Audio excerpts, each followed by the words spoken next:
This to make it 28-3. Arthur Blank loving it. Up by 25. Toss to White. He's in! What a comeback!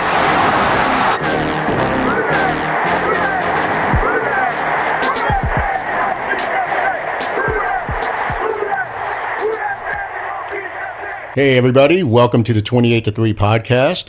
Today we're going to do something different. We're going to take a trip down memory lane and talk about the 2000 Saints team. I think we all have fond memories of that season and that team itself, given that it was the first Saints team to win a playoff game. So, guys, let's go ahead and fire away some memories, man. I know Nick was a big Jeff Blake fan back in the day, and he thought we were going to the promised land with him. I mean, do we start with the end of the book of Hakim drops the ball? Hakim drops the ball. Let's save that for the end. That's a good segue payoff, to finish. man. That's the punchline. punchline. I love it. But let's start at the beginning. What you got, Nick?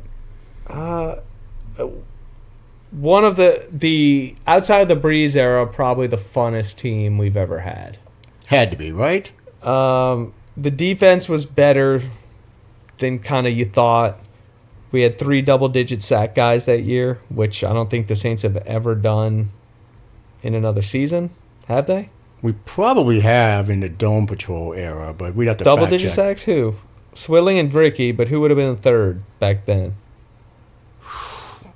Man, I in never the same Wayne season. Martin? I don't know. That's a different topic, though. That's a tough. I don't know. Yeah, I mean, there were so many elements of the team that had their own identity, which is what made it fun. You know, like a fun team is one where you can look not at just one player or stat lines, but you could look at the QB room.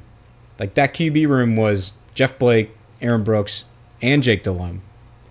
And Blake goes down. I mean, I was at that game, freaking teenager, just living and dying by the Saints on Sundays, and I remember I had walked. I was too young to be getting a beer, technically. Sure you were. I was back in the concourse area and thinking, just hearing the mumbles like, "Oh, Blake went down," and you can correct me if I'm wrong here. We were on like a 7-game win streak. Like Jeff Blake was looking like a guy we've never had before, and then boom, he goes down, and you're thinking, okay, there's the bubble bursting. Here we go again. It ain't going to be our year we thought it was. 7-game win streak.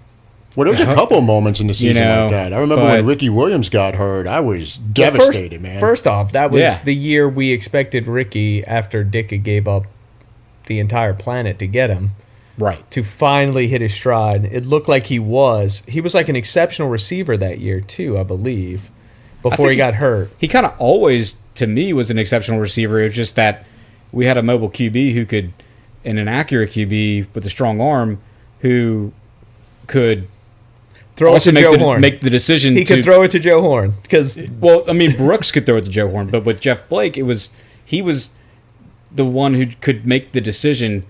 It ain't there deep. I'm dumping it off to Ricky, or we actually made play calls to throw it to Ricky out of the backfield.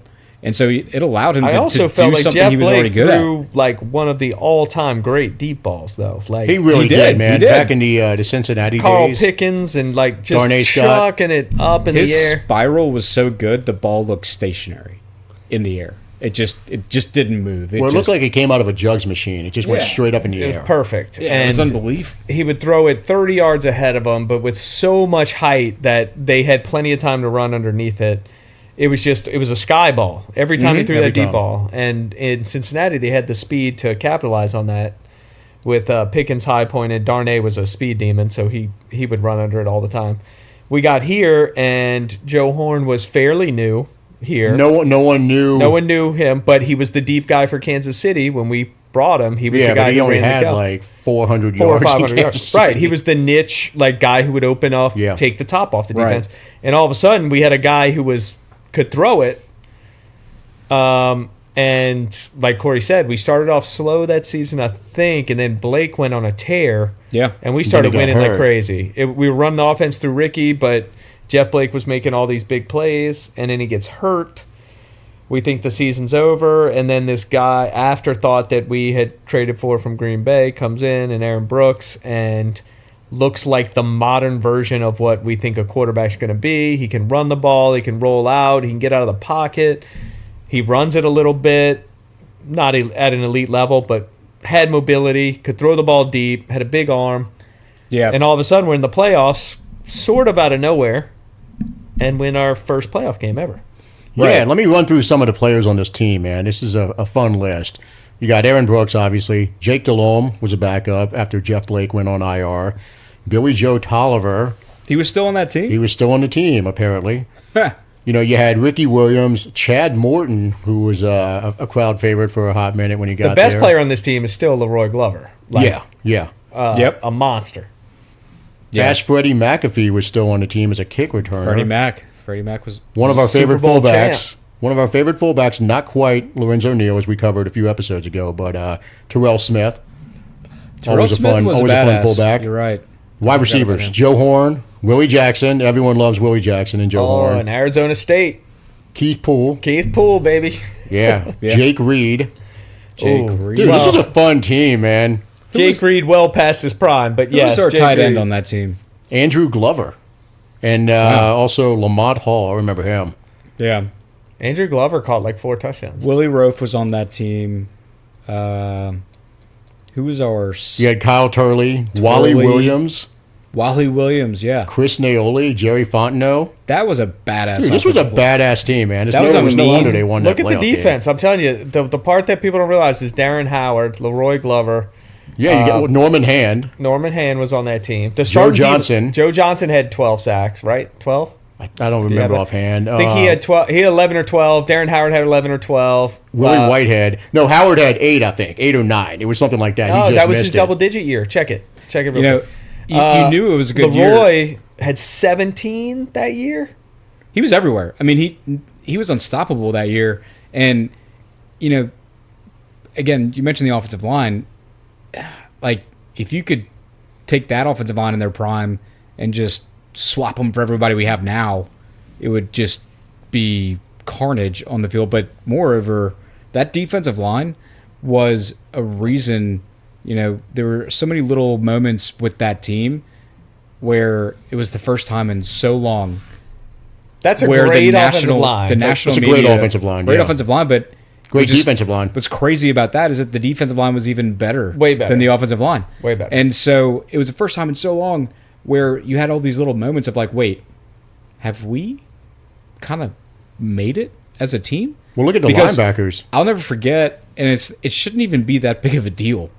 But that was around the same time where, remember ESPN, the magazine, Yeah. was a thing, and they had an entire 4-5-page spread special, and we were the cover guys. All 4 of our defensive linemen were featured in the entire ESPN the magazine episode. I just remember thinking they're featuring our defensive line. They're comparing it to the Steel Curtain. Now it was not anywhere close. I'm not even about to This is the most successful Saints team up to this point ever. Right. And out of 3 guys on the defensive line, you got 40 sacks out of 3 guys. D-line sacks, not Right. linebackers. That is, and then I guess Norman Hand was our run stopper. I don't know, maybe Mark he had a Fields couple. on that team? Yeah, that's what I'm about to say. Mark So the Fields linebackers, was. Mark Fields. You had Keith Mitchell, who was solid. Yeah. Darren Smith, not quite as good as he was with the Cowboys, but still a solid player. Solid, right. Listen to the defensive backs. Steve Gleason. You had... Well, he didn't play. Come on. He was, he's on the team, though. Let's just say. Honestly, special teams. I love Truly him. forget he went that far back. Sammy Knight, Sammy Yep, Knight's yep. Alex Molden, Darren Perry, Fred Thomas, Kevin Thomas- Mathis. so Fred we Thomas were- was a solid player. we were Was he talking the about guy cornerback. we couldn't think of where you always liked his position, but he just always ended up getting screwed. Fred Thomas was one of the classic Saints corners that was always in perfect position Yes. and never made the play. Well, he had a cast on his arm half his One career. year. But he was so good at coverage. Right. But his ball awareness was just lacking. Or So- there's those corners that, like you said, they're on a guy like White on Rice. There's no daylight between him and the receiver, but then they can't catch. But he is an underrated Saints player all time at corner. Like, he was a very, very, very good player.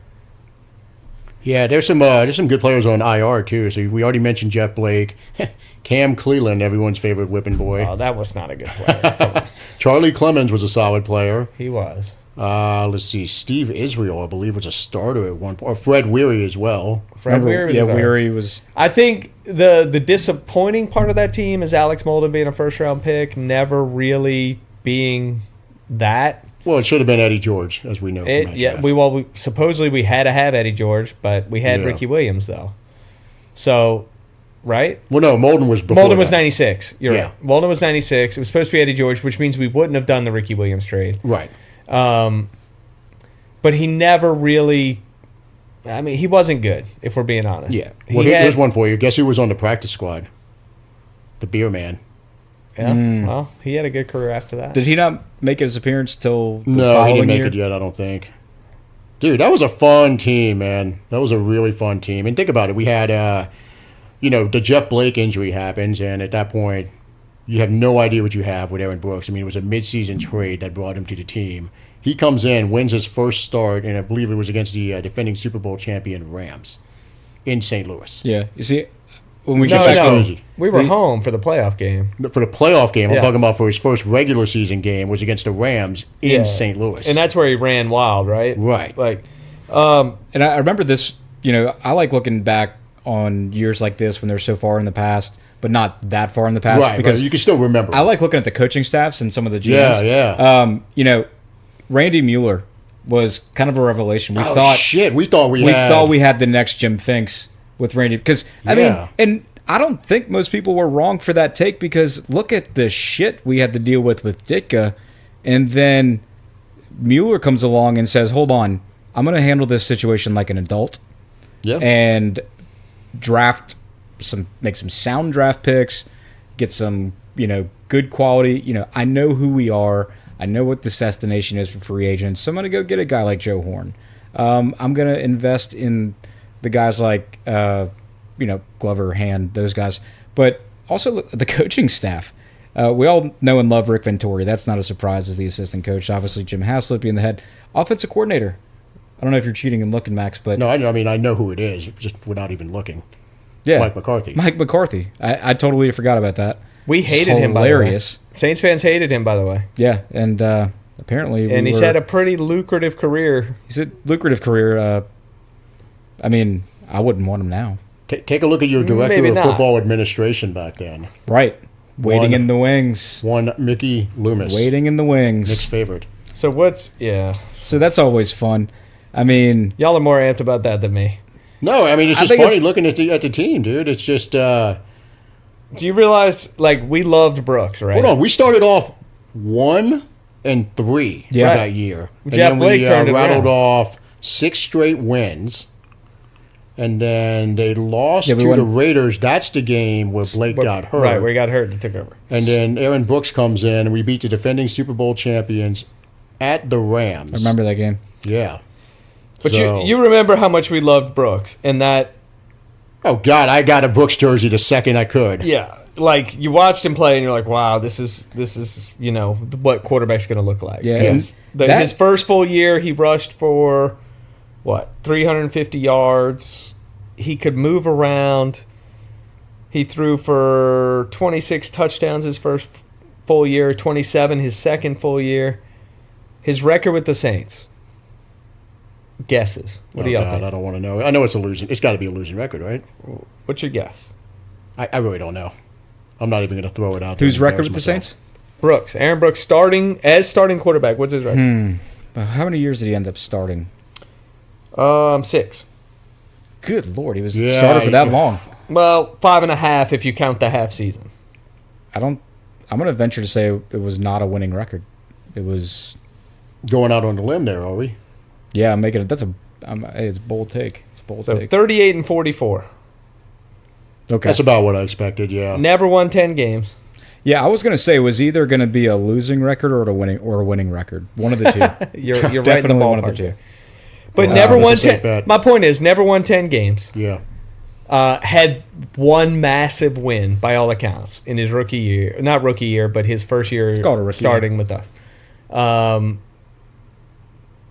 Two very high-level years with the 26. I mean, his second full year starting, I really thought we had something. The dude went 27 touchdowns, 15 interceptions, 250 rushing yards, 2 more touchdowns. But we were 9-7. I think we made the playoffs, though, again. Or was that the Carney missed extra point year? I think that was the year before, because if we would have gone 8-8, we would have made it, right? Or no? Am I wrong We there? thought at the time that Carney kicked that ball that if he made it, we had a chance. But it turned out that we wouldn't have made it. If he had made it. There was something with the Jets, I believe, where we lost. I want to say Brees was involved in it, like the Chargers and the Jets were playing, and that's what cost us. Well, they must have been playing an NFC team, one of them, to cost us a playoff. It might have been something weird, like strength of schedule or some kind of scoring or something like that. What year was that? That would have been 2002? No, it would have been later than that. You're talking about the Carney miss? Yeah. That was later. So, with the 2000 year, That was 3 or 4. I feel like a couple of things stand out. Joe Horn. Well, Joe Horn. So he but didn't that make was the also, playoffs other than that one year. That's crazy. Right. He was And he only started, 4 games to get into the playoffs 5, that yeah. year. But I feel like that was one of the last, if not the last year of the old NFC West. And it turned into the height of our rivalry with the Rams, having played them 3 times, ended up playing them 3 times that year. I don't know if that's the height. It's gotten real bad in the Brees. Well, but as a division rival, we hate the As a Rams division rival, because of what's Flipper happened Anderson. in our game. But I think that year, I don't know. I feel like the hatred for the Rams was higher that year, but Well, it's just because they won the Super Bowl the year before, and they were a division rival. You just hated them because And we of beat that. them. one remarkable thing we did that year, and I think Nick will appreciate this, that we had not done before that in a long time. At least I don't think we had. We swept the 49ers that year. Beat them wow. twice. That makes me very happy. Beat them. First time we beat them, the home game, beat them 31-15. And Also, then after that year, we drafted Deuce, right? we beat them in San Fran 31-27. Yeah, I believe it was the next year. So that's pretty awesome. Yeah, we took care of our division that year. We won in Chicago. Swept the the Panthers were kind of blah back then. But yeah, there are just so many things about that team to like. When we talk about all-time Saints games, that playoff win is still It's a up top there, man. 3, top 4. Yeah. For me, it's third, just above the reopening of the Dome game. I put reopening the Dome as, I didn't go to the Super Bowl, but reopening the Dome was number 1.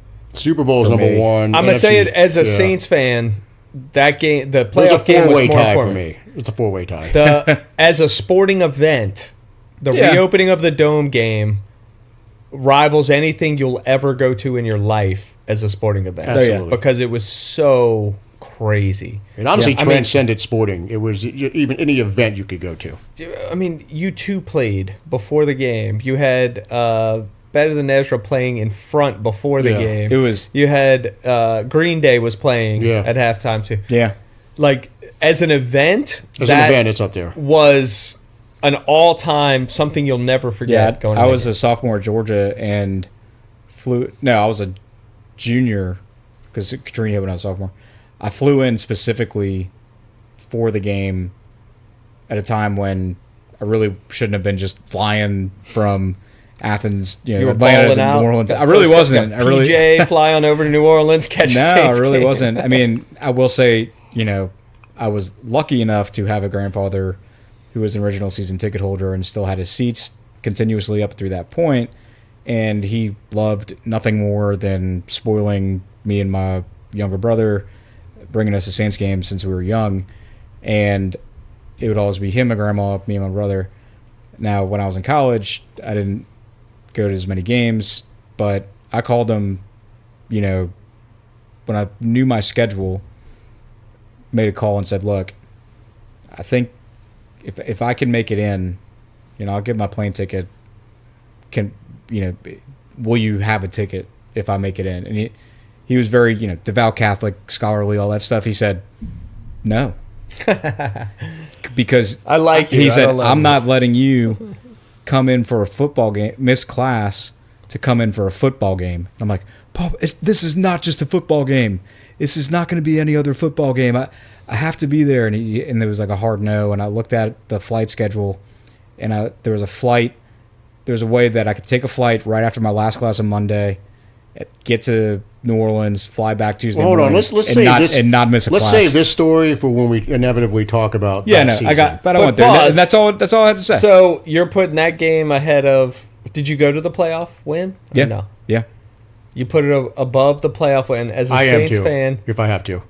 I can't because I think it's connected. Saints fan, sporting event, like. I'm gonna tell you why, because you remember the previous year was when they were talking about the Saints moving to San Antonio. Yeah, Benson no. was public enemy number one. You remember those Save Our I Saints get magnets. all of it. Yeah, yeah. I'm Like just there was saying, a real thought that team was gone. I loved that event. Loved it. Word on the It was streets, Tagley- incredible. Tagley When I just stepped walked in. out of the playoff win, I could not believe we won a playoff game. I know. I was Been walking there with you, watching bud. them since 85. We're talking 16, 17 years later.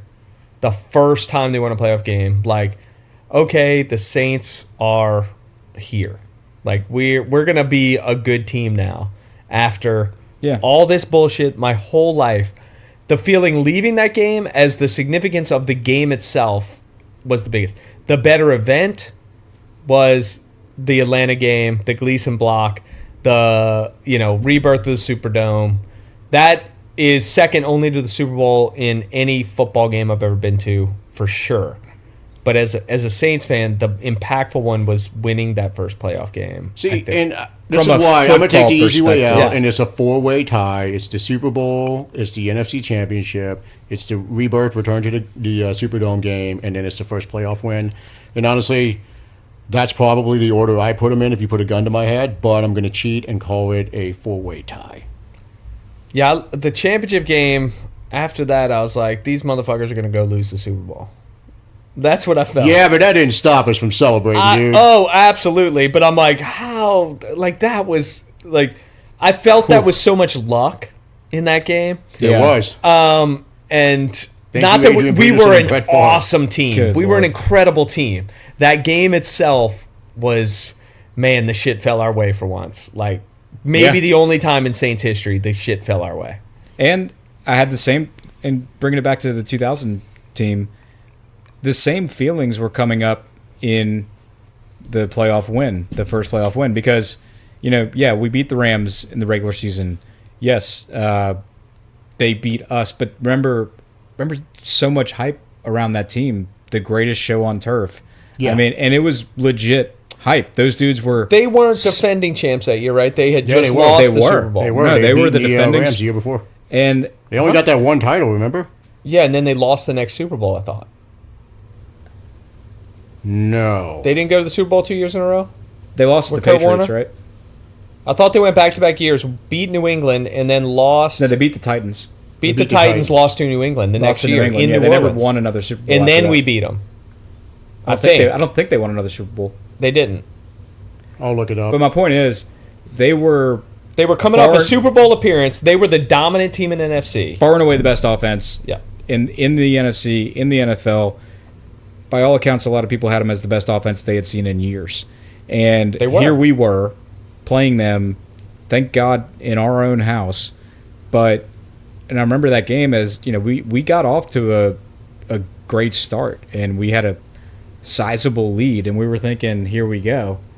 But Then it because went away they were quick. who they were, when they started creeping back in, kind of like the Vikings game in the NFC Championship, it was like, oh, shit. Yep. Here we go. And there was serious doubt until the very end Very of that end. game. Till the fumble. Very end of Well, that hold game. on. Let me go stat boy on you here and correct you. 99, Kurt Warner's first year as a starter. That's when they won the Super Bowl against the Beat the Titans. Against the Titans. 2000, lost to the Saints in the first round. 2001, Super Bowl, that's when they lost to the Lost to Patriots. New England. Okay. In New Orleans. So they were it coming was- off the Super Bowl win. It was They in looked- between. Okay. They looked impervious. Like, they were just indestructible, dude. The greatest show on Yeah. turf. Like, everyone And was that's why it expecting them was to walk so through us. scary. Like, you're watching that game, and you're saying, like, we put it out there. You Yeah. know, when we had that lead, and they started coming back in the fourth quarter, you were thinking, we got nothing left in the tank. Like, No, we were getting run out of the building when that fumble happened. yeah. Yeah. We were. I mean, that game was gonna. We were if they gonna field lose that game. punt, Yeah, and then- they dropped that punt, and everything changed, 'cause and it was unbelievable. Well, Brett Can we- Favre wasn't QB for that team. Can we talk about Willie Jackson for a second? Willie Jackson had one of my favorite moments of that entire year.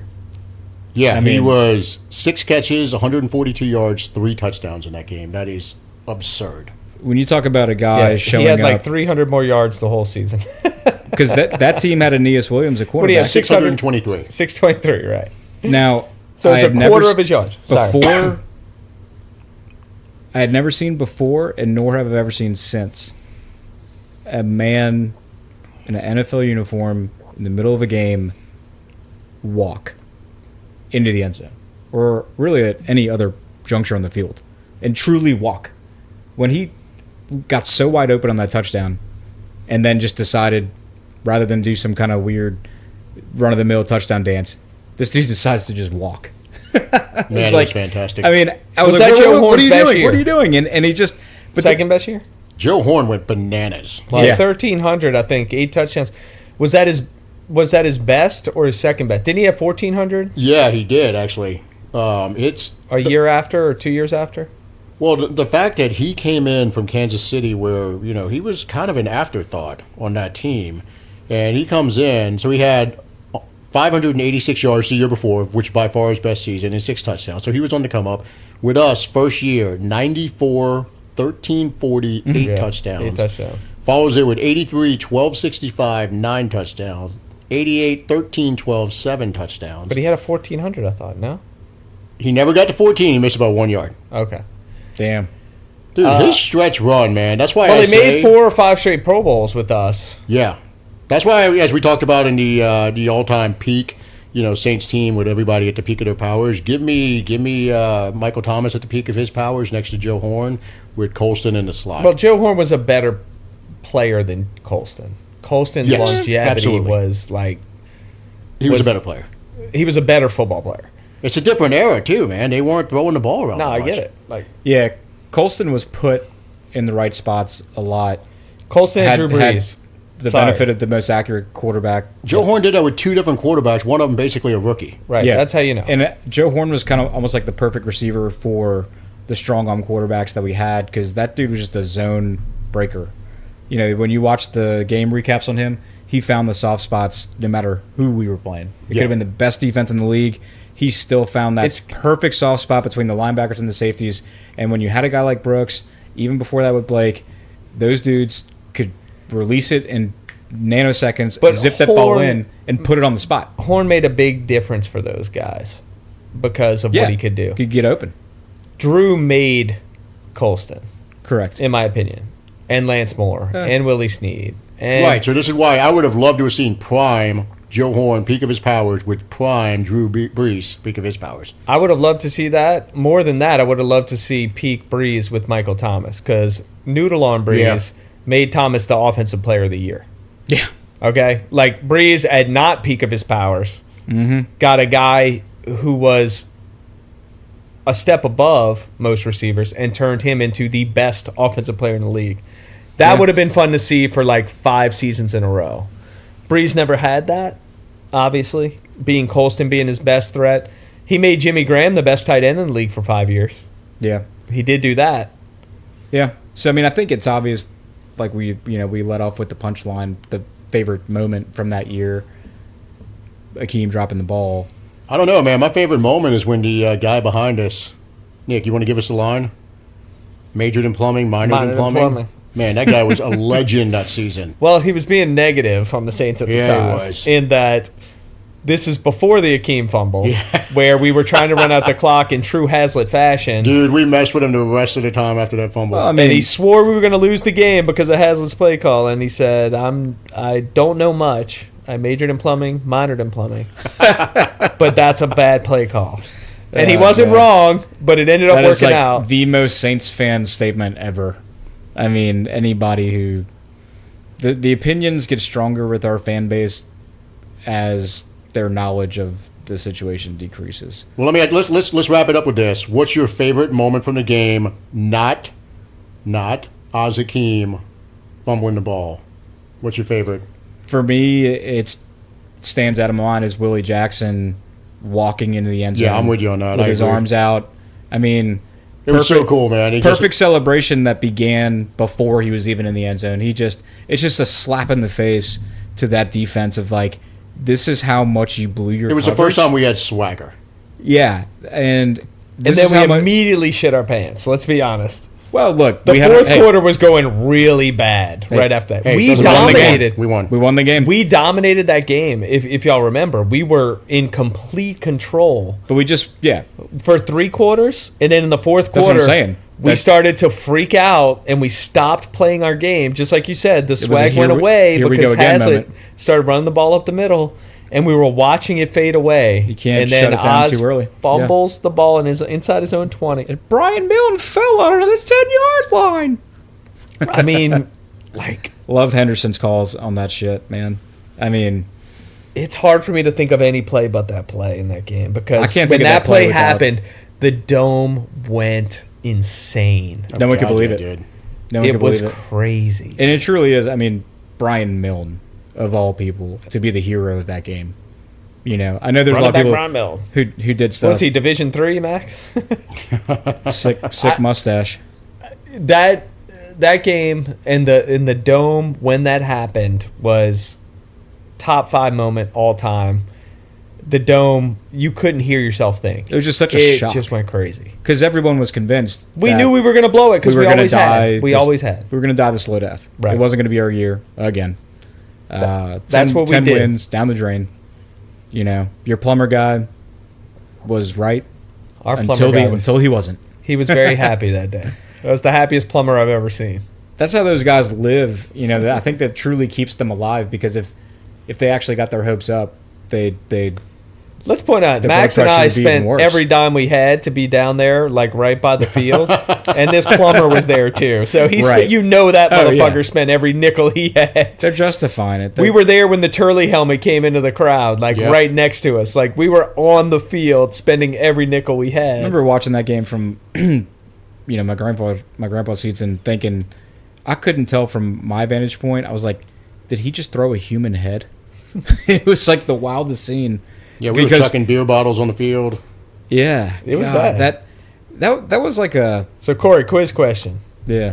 how many touchdowns did Aaron Brooks end up with as a Saint? Oh, You told us earlier. No, I didn't. Oh, you did? No, that was wins. total as a Saint, not that season. As a Saint total.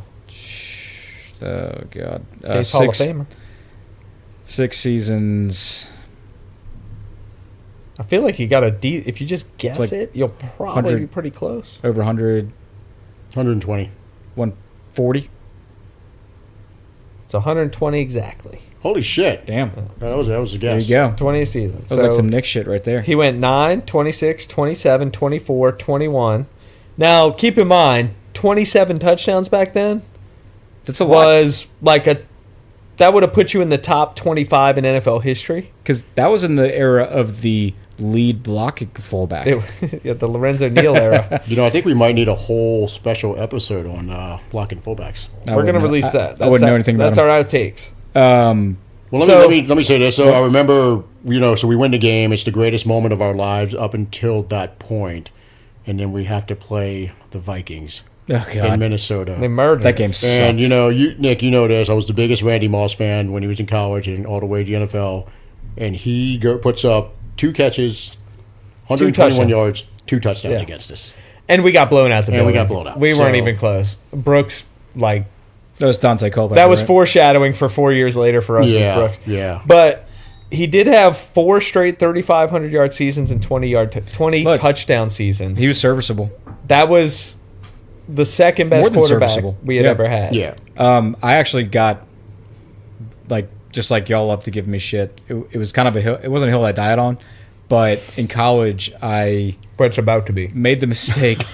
No, I retracted later, but I called Aaron Brooks a top tier NFL quarterback, That's tough. which was hard to.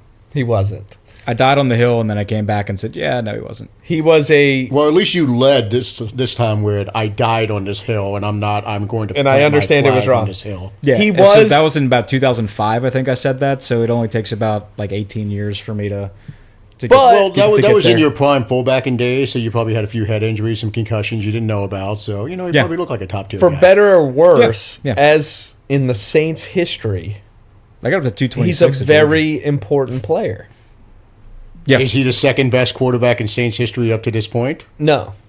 Who's your number 2? Derek Carr. It is You Derek joke. Carr. It's about to be Derek No, Carr. it is Derek Carr. It will be, but Derek Carr's will be the second best No, quarterback. no, to but ever put let's the talk second about best- performance as a Saint. Who is the second Archie best? was better than Aaron Brooks. Yeah, I think in that- his era. I think you have to say. I that. understand the stats don't say that, but Archie won Offensive Player of the Year. Archie enough. was a better quarterback than Aaron Brooks. Yeah. For the era. But Brooks is probably third before Carr comes in. He's probably absolutely third. because he's better. He was better than Bobby Hebert was. He was. Yeah, agree. All right, well, let's wrap up this episode. That was a fun trip down memory lane, talking about the up until that point, the greatest season in First Saints ever history. playoff win. Pre-Brees. Honestly, the greatest day of our lives, probably at that point. But yeah, so next episode we'll get back to some more current stuff, but we'll be mixing in some of these old school nostalgic episodes here and there. But catch you guys next time. Boom. What